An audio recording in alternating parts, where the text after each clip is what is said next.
بھارت سے کشیدگی اور F-16 طیارے کو نشانہ بنانے کے معاملے پر ISPR کا کہنا ہے کہ 27 فروری کا واقعہ تاریخ کا حصہ بن چکا ہے۔ اپنے دفاع میں تمام صلاحیتوں کا مرضی کے مطابق استعمال کا حق رکھتے ہیں۔ پاک فوج کے شعبہ تعلقات عامہ ISPR کے مطابق 27 فروری کا واقعہ تاریخ کا حصہ بن چکا ہے۔ LOC کے پاس کارروائی پاکستانی حدود میں JF-17 تھنڈر نے کی۔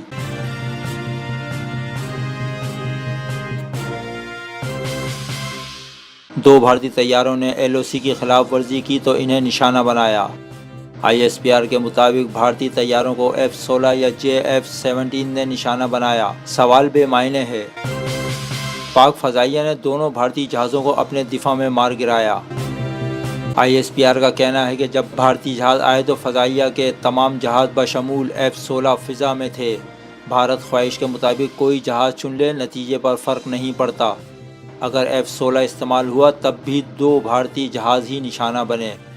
واضح رہے کہ پاکستان نے بھارتی جارحیت کا منہ توڑ جواب دیتے ہوئے 27 فروری کو بھارت کے دو طیارے مار گرائے تھے۔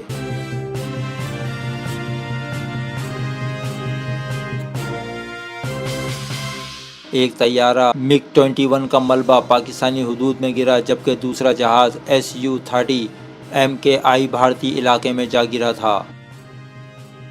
یاد رہے کہ پاک فوج کے اہلکاروں نے فوری کارروائی کرتے ہوئے گرنے والے جہاز کے پائلٹ ابھینندن کو مشتعل ہجوم سے بچا کر بحفاظت محفوظ مقام پر منتقل کیا۔